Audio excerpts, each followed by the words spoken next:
Good morning student. मैं Gumana Ram Choudhary, assistant professor, government college नावा।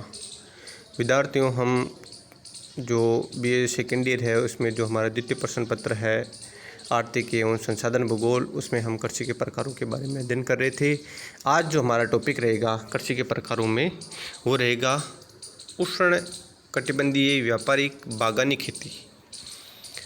कौन सा रहेगा? उष्ण कटिबंधीय व्यापारी बागानी खेती। इसे व्यापारिक पादप रोपण करते भी कहते हैं या खेती भी कहते हैं।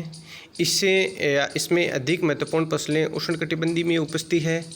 कपास, तंबाकू, चाय जैसी कुछ फसलें हैं वो उपोष्ण कटिबंधीय में उपजाई जाती है। और खाद्यान्न फसलों का उत्पादन है स्थानीय श्रमिकों और पशुओं के लिए ही किया जाता है। इसकी जो विशेषताएं हैं उसमें पहली विशेषता है इसकी, इस प्रकार की कृषि किसी भी क्षेत्र के संपूर्ण क्षेत्र के अल्पांश पर होती है। जो बहुत बड़ा एरिया होता है उसके कुछ छोटे से भाग पर ये खेती की जाती है। इसलिए इस प्रकार की कृषि विस्तृत क्षेत्र पर नहीं की जाती है, बल्कि छोटे छोटे टुकड़ों के रूप में हमें मिलती है। किसी क्षेत्र विशेष में बागानी कृषि में फसलों का विशिष्टीकरण मिलता है। इस प्रदेश में उपजने वाली फसलों में केला, कोको, कौवा, सीसल, रबड़, गन्ना, नारियल, मिर्च मसाले, चाय आदि प्रमुख है। एक क्षेत्र में केवल एक फसल का उत्पादन किया जाता है, अर्थात बागानी कृषि एक फसली उत्पादन खेती है। बागानी खेती किस प्रकार की है? एक फसली उत्पादन खेती है। कई बार जो कंपटीशन के एग्जाम होते हैं उसमें पूछ लेते हैं एक क्वेश्चन विद्यार्थियों की, एक फसली कृषि कौन सी है? तो उसमें आप आंसर लिख देना उष्ण कटिबंधीय व्यापारी बागानी खेती। अब देखो, इसमें फसलों का क्षेत्रीय विवरण, अलग अलग क्षेत्रों में अलग अलग फसलें उगाई जाती है। जैसे केला कहाँ कहाँ उगाया जाता है? पश्चिमी द्वीप समूह है, मध्य अमेरिका, इक्वेडोर के समुद्री तट पर। गन्ना कहाँ उगाया जाता है? क्यूबा, पेरू, वेनेजुएला में समुद्री तटों पर, पूर्वी अफ्रीका तट एवं मेडागास्कर और मॉरिशस में। कौवा कहाँ उगाया जाता है? ब्राज़ील, कोलंबिया पठार और दक्षिणी भारत में। कपास कहाँ उगाया जाता है? पेरू में। कोको कहाँ उगाया जाता है? ब्राज़ील व दक्षिण अफ्रीका या पश्चिम अफ्रीका के पठारी भागों में।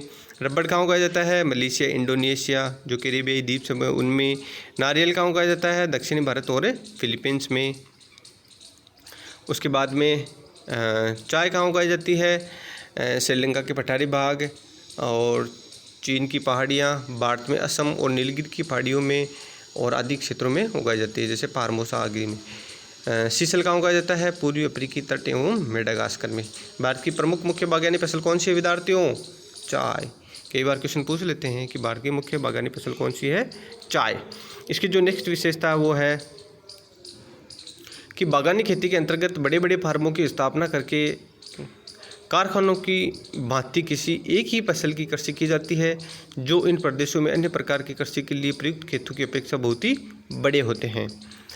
नेक्स्ट विशेषता, इस कृषि में श्रम का अधिक उपयोग होता है। इसमें उपजने वाली सभी फसलों ऐसी होती है जिनके पौधों की देखभाल करने में अधिक उत्पादन होता है। नेक्स्ट विशेषता इसकी, इस कृषि में अधिक पूंजी का विनियोग होता है। बागानी कृषि का स्वामित्व विकसित देशों के हाथों में होता था। हाल ही में स्वतंत्र देशों में बागानी का राष्ट्रीयकरण हो गया है, लेकिन नाइजीरिया में स्वतंत्रता के बाद भी बागानों में विदेशी पूंजी लगाई जा रही है।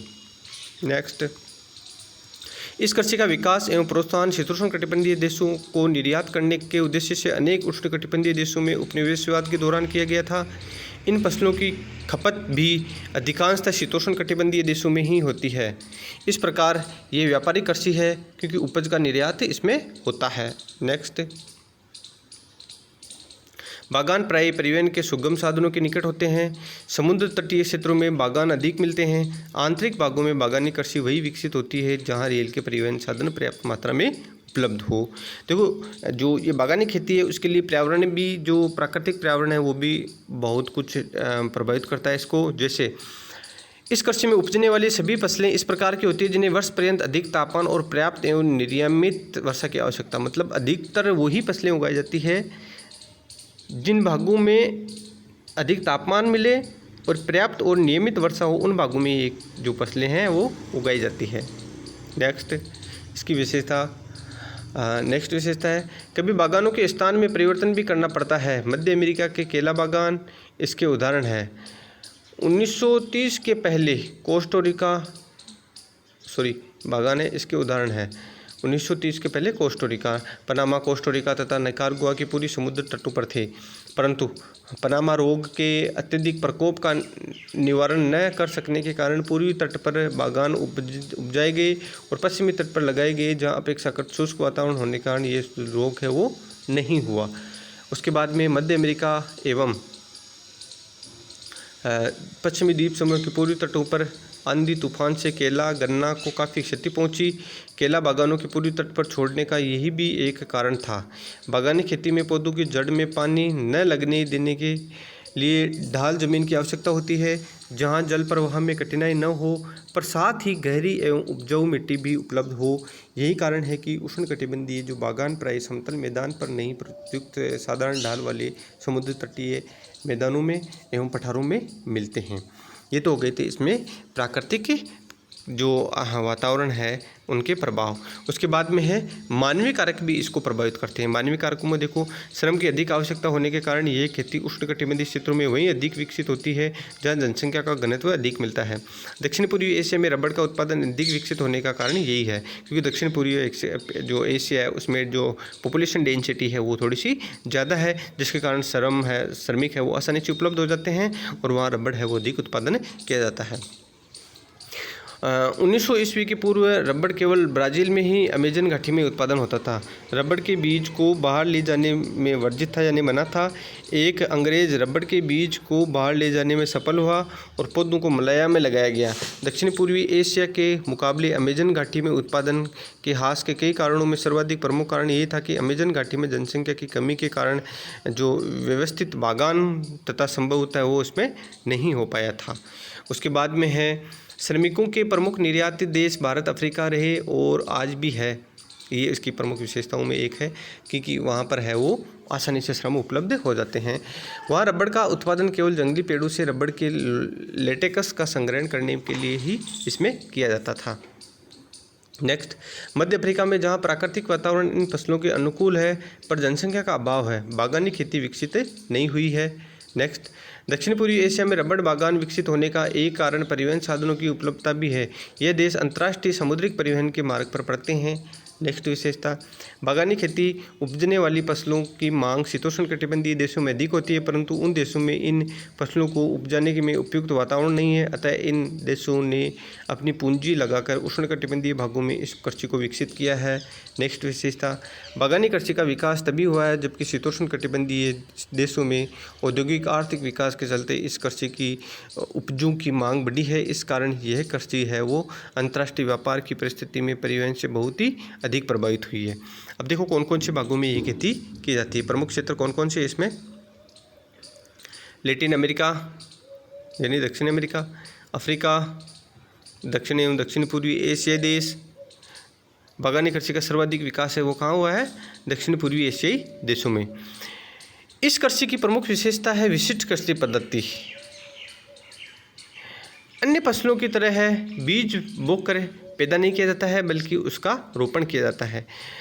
वृक्षयुक्त फसलें कौन कौन सी है, वृक्षयुक्त फसलें चाय, कौवा और रबड़। और बार बार रोपण जो फसलें हैं वो है चाय और गन्ना, तो कपास और गन्ना। कपास और गन्ना ऐसी फसलें हैं जिनके पौधों को बार बार रोपा जाता है, लेकिन वृक्षयुक्त फसलें हैं वो है चाय, कौवा और रबड़ और कोको, क्योंकि एक बार इनका रोपण करने के बाद में काफ़ी सालों तक इनसे हमें उपज प्राप्त होती रहती है।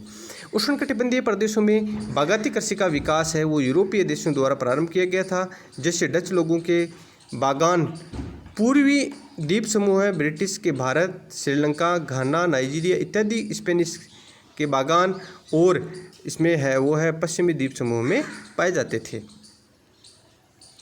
ब्राज़ील में कॉफ़ी के जो बागान होते हैं उन्हें क्या कहते हैं, फजेंडा कहते हैं। कई बार जो छोटे क्वेश्चन होते हैं विद्यार्थियों उनमें क्वेश्चन पूछा जाता है कि फजेंडा क्या है, तो ब्राज़ील में जो कॉफ़ी के बागान होते हैं उन्हें क्या कहते हैं, फजेंडा कहते हैं।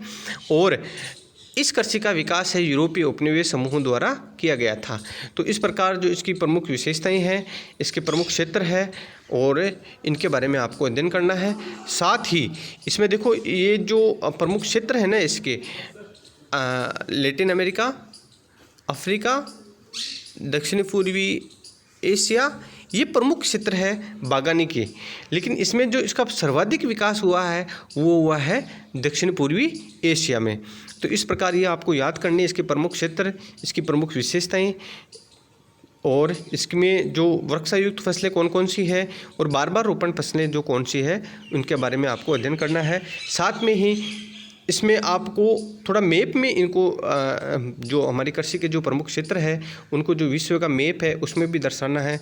अगर आप क्वेश्चन में आंसर लिखते हो और आंसर लिखने की जो आपकी टेक्निक है उसमें अगर आप मैप का यूज़ करते हो तो विद्यार्थियों उसमें आपके 101% है कि आपके श्योर है वो अच्छे नंबर प्राप्त होंगे और उसमें आपका जो मैप का नॉलेज है वो भी बढ़ेगा। ठीक है विद्यार्थियों, आने वाली क्लास में हम जो हमारे जो नेक्स्ट कृषि का प्रकार है उसके बारे में अध्ययन करेंगे।